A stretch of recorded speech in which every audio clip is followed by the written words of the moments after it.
Bueno, estamos de regreso. Dijimos que nos íbamos a ocupar de la economía. En realidad nosotros no. Lo vamos a analizar con quien sabe mucho de esto, Karina Fara, economista, quien tenemos aquí en este nuevo bloque de apuntes. Karina, ¿cómo estás? Bienvenida. Hola Claudia, un gustazo saludarte. Igualmente para nosotros. Siempre te llamamos para aclarar un poco el panorama, sobre todo para poner luz sobre algunos temas.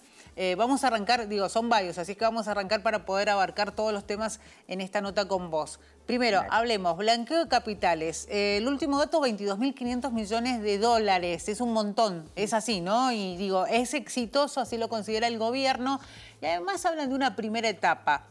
Muchos hablaban, también colegas tuyos, analistas, y decían, bueno, los gobiernos tienen un historial de blanqueo de capitales de distintos gobiernos de la Argentina. ¿Y cuál es la diferencia entre por qué ha sido un exitoso, por ejemplo, este de Milei y no en ediciones anteriores? Mira, no sé con qué lo compara el gobierno como para decir que es exitoso. Creo que este ha tenido como algún aditamento o algún incentivo extra, que es como esto de que vos puedas dejar ya pagado, por ejemplo, tus impuestos a bienes personales de acá a varios años para adelante. Y eso me parece que ha incentivado mucho que la gente saque, como dijo en algún tuit el ministro Caputo, que la gente saque los dólares del colchón y pague ahora esos impuestos. Entonces eso también incentivó el blanqueo en sí mismo. Eso está buenísimo ahora en el corto plazo, es discutible en el largo plazo porque claramente le ha cercenado a futuros gobiernos esa recaudación. O sea, se la adelantó en el tiempo este gobierno. Le da ventaja. Claro, hoy el gobierno tiene esa recaudación y futuros gobiernos, aunque sea del mismo signo político, no van a tener esa recaudación porque ya la gente la pagó ahora. Entonces también esto le ayuda un poco a ajustar estos números de superávit fiscal que por ahí tampoco entendemos demasiado. Por eso cuando vos me presentás como alguien que sabe de economía, la verdad que pasan los días y cada vez siento que sé menos. Pero es por la realidad que vivimos. Que no me las explico tampoco, pero bueno, siempre hay que aprender, ¿no?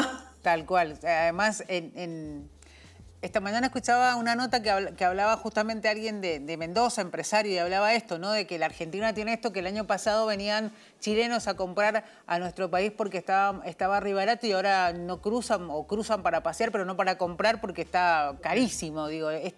Estos cambios constantes que tiene la economía argentina, que genera esa inestabilidad, esté quien esté. Sí, bueno, vos sabés que al respecto, el fin de semana estuve en un centro comercial muy grande acá de la provincia y me llamó la atención que había muy poca gente comprando. Era un sábado en la tarde, tenías lugar perfectamente para sentarte a tomar un café y tal, en el café que quisieras. Y muy poca gente, pero sí vi mucha gente. Sí, la que andaba como paseando eran turistas. Vi muchos chilenos particularmente y me pareció así como escuchar a algunos hablando en portugués.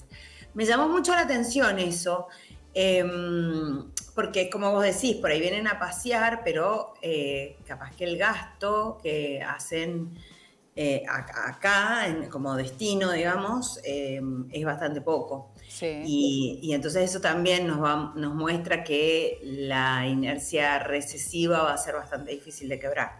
Tal cual. Bueno, nos metemos entonces en estos temas que van sucediendo. Recién hablábamos del blanqueo, yo me he anotado algunos datos porque son muchos, ¿no? Es como que constantemente se genera información.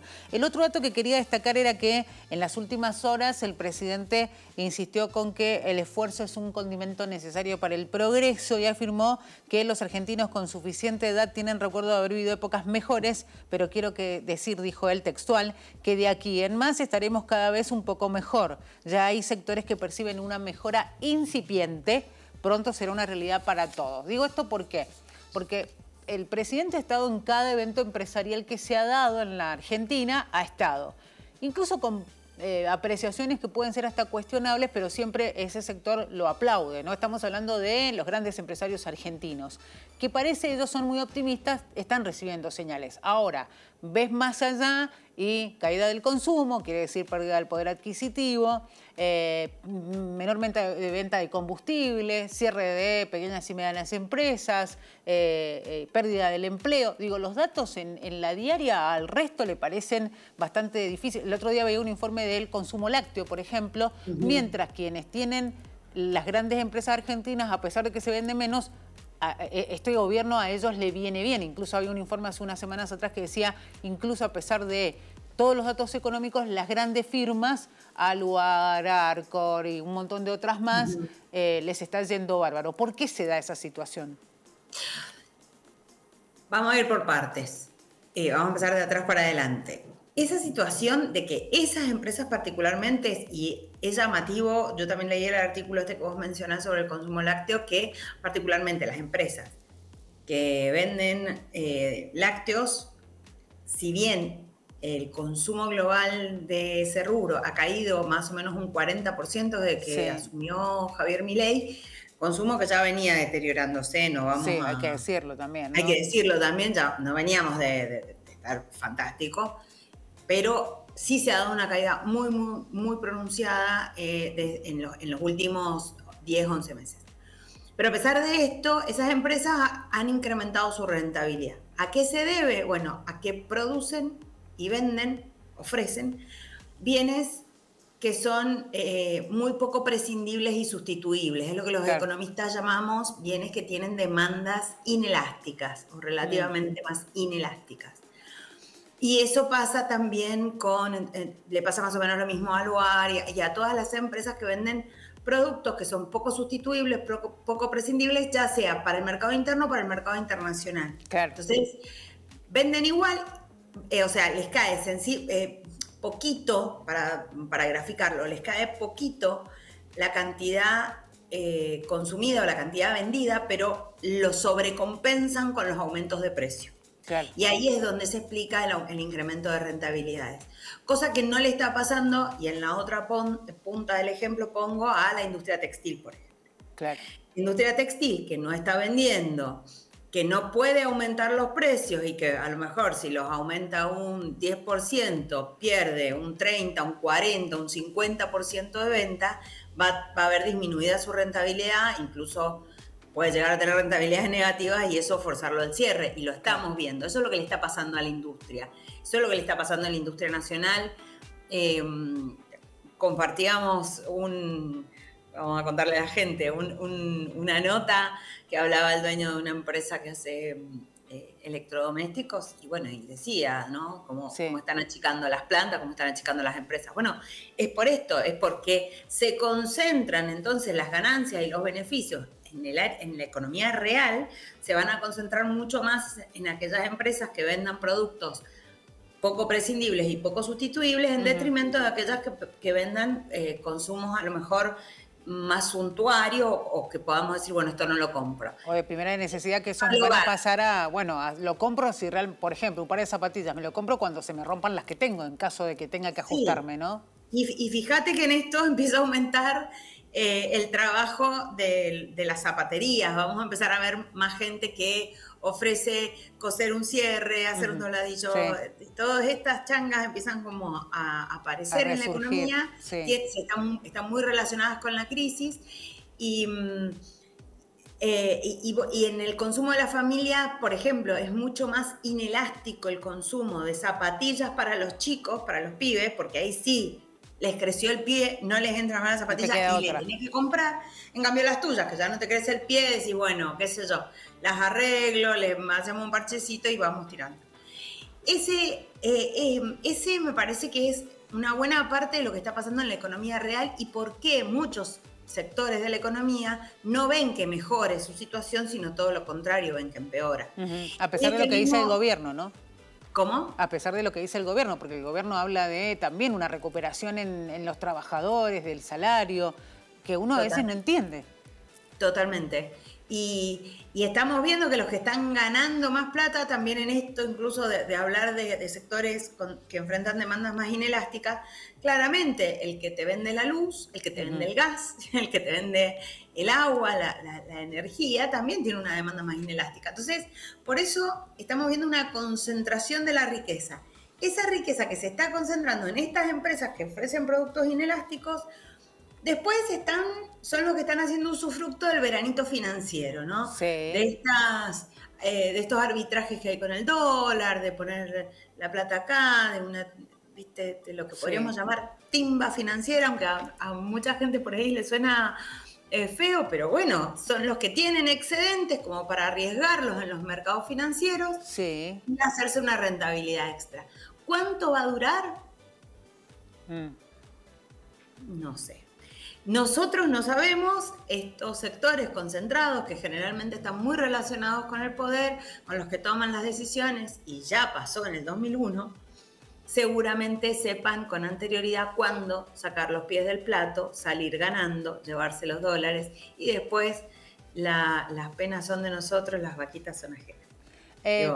Qué terrible. Dando al gran Atahualpa Yupanqui, ¿no? Dios mío. Después nosotros nos quedamos con la deuda. Me preocupa un poco que otra vez el fondo nos vaya a prestar deuda, porque con este dólar planchado, ¿viste? Esto tiene olor a veranito. Sí. Desearía estar equivocada, claramente. Desearía estar equivocada. Karina, hay dos Argentinas, porque lo decía el empresario en una nota, ¿no? Que hay dos Argentinas diferentes. ¿Es así? Creo que sí. Y esto que también mencionabas, ¿no? Que los empresarios aplauden al presidente en sus alocuciones, pero no invierten. Yo no estoy viendo gran anuncios de inversión. Entonces, me parece que se quedan en los aplausos. No estoy viendo a Galperín que emparde por lo menos las inversiones que hace en la Argentina con las que hace en Brasil o en México. Bueno, Cari, quería hacer una pausa en eso que estás diciendo, porque hoy Milei estuvo también hablando y dijo básicamente que habló de la obra pública y dijo, bueno, de hecho la paramos, o sea, incluso se reía él, lo dijo en chiste, de como vanagloriándose de que había terminado con la obra pública, porque la paró, la frenó. Y toda la gente que estaba ahí lo aplaudía y festejaba eso, que es gravísimo, digo, pues estamos hablando de obras públicas que tienen que ver, por ejemplo, básicamente con hacer caminos, y lo vemos a diario, el deterioro que ha tenido, por ejemplo, no es nuevo, porque también hay que decirlo, viene de hace tiempo, pero este deterioro que ha tenido en el último tiempo, por ejemplo, las rutas nacionales, las rutas provinciales, y no hay nadie haciendo nada. Cuando se coman un accidente grande, que ojalá no suceda, a consecuencia de que no se hacen obras, digo, ahí van a empezar a ver las consecuencias. El tema es si realmente les importa, porque uno ve los caminos que están cada vez peor, ya estaban antes mal, y no hay nadie que proponga que se mejore eso, ¿no? Y las obras que han quedado paralizadas. Digo, hay una situación de abandono, un parque automotor que también se va a ir deteriorando, porque convengamos que a la gente cada vez le va a costar más mantener el auto, mantener el estado de las cubiertas, mantener el estado de los frenos, Entonces, si sumamos todo eso, claramente es un cóctel bastante peligroso. Bueno, de hecho hay informes que hablan de los talleres mecánicos en el país y en Mendoza de una caída del 40-50% en la demanda de trabajo, y esto tiene que ver con eso que decís vos. Es gente que no tiene para pagar un arreglo, y esto puede terminar en alguna consecuencia aún más grave. Digo, no estamos hablando de no me compro un par de zapatillas, estamos hablando de arreglar un auto con lo que trabajás, si andás en la calle puede ser un arma en algún instante, ¿no? Sí, y hemos vivido casos bastante trágicos al respecto, ¿no? Con autos en muy mal estado, nadie controla, que bueno, podemos hablar también mucho de en qué cosa falló el Estado como para que se legitime esto de hoy aplaudir que no se haga la obra pública. Pero más allá de algo que me parece que hay cierto sector del poder al que mucho no le importa, el costo en vidas humanas que pueda generar un accidente, tal vez no les interese demasiado, yo pensaba en los efectos que tiene para el crecimiento y para el desarrollo económico no contar con una infraestructura acorde. O sea, el concepto, cuando el presidente dice que él es especialista en crecimiento, en desarrollo, con y sin dinero, me parece que no entiende básicamente el concepto de desarrollo económico. Desarrollo económico tiene, más allá del crecimiento de la economía, un correlato en la mejora de las condiciones de vida de la población. Porque una cosa es que una economía crezca y se concentre en pocas manos. ¿Qué es lo que está pasando? Y es lo que está pasando. Y otra cosa es que con ese crecimiento económico se acompase también la mejora en la calidad de la educación, de la salud, el acceso efectivo que tenga la población a la salud, a la educación, y por lo tanto mejoremos el bienestar general, que también es, digamos, es un objetivo declarado en la Constitución. Sí. Debería ser el objetivo que persigan los gobiernos, ¿no? El bienestar general. Pero creo que no, que tampoco estamos tomando en cuenta este parate en la infraestructura productiva, porque en definitiva es eso, infraestructura es un andamiaje que te permite el desarrollo de la región. El desarrollo, el crecimiento económico, la producción de bienes y demás. No contar con este crecimiento de la infraestructura económica, ¿qué correlato va a tener en las tasas de crecimiento futuras que el gobierno apunta a que sean tasas elevadísimas? La verdad que por ese lado no lo estamos viendo. Básicamente por estos dos conceptos de los que hablábamos. No hay inversión pública y no hay inversión privada. Tampoco. Entonces, si vos no cimentás capital para sostener el crecimiento de la economía, no vas a tener un crecimiento sostenido. Sí. No vas a tener con qué incorporar la mano de obra que va entrando todos los años al mercado de trabajo y cada vez va a ser más difícil que la gente consiga trabajo.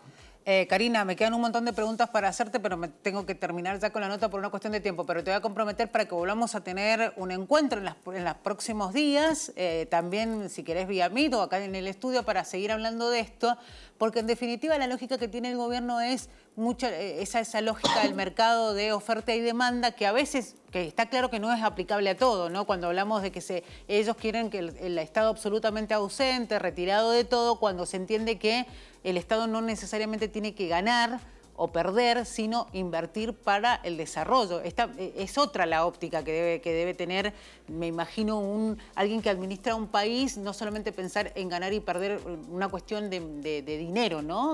O financiera.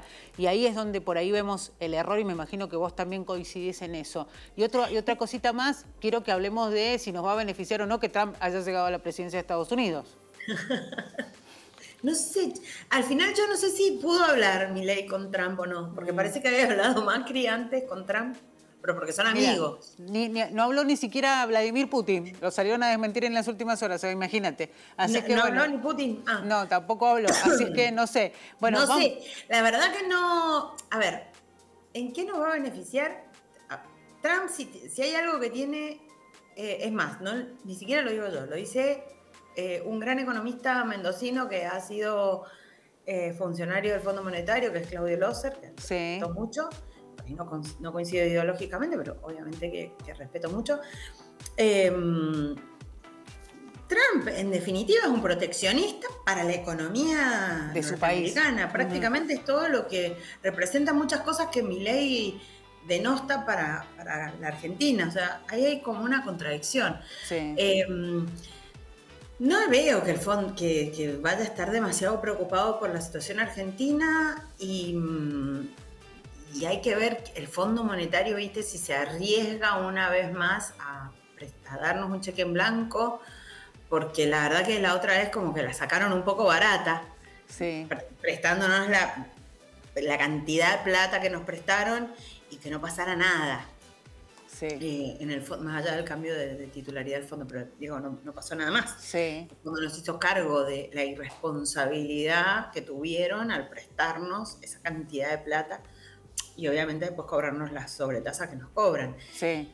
Después pedirnos disciplina fiscal cuando parte del gasto público se va en pagar esos intereses de la deuda. Bueno, eso también da para mucha tela para cortar. Bueno, vamos a analizarlo, ¿te parece, en un próximo encuentro? Dale. Muchísimas gracias, Karina, como siempre. Por favor, un gustazo hablar con vos. Abrazo siempre, para vos. Un abrazo. Karina Fara, hablando con nosotros de economía, lo decíamos, da para hablar y muchísimo más, así es que lo vamos a hacer en los próximos días. Nos vamos a la pausa, enseguida regresamos, tenemos mucha cultura hoy para compartir con ustedes, así es que no se muevan del 30 de la TDA.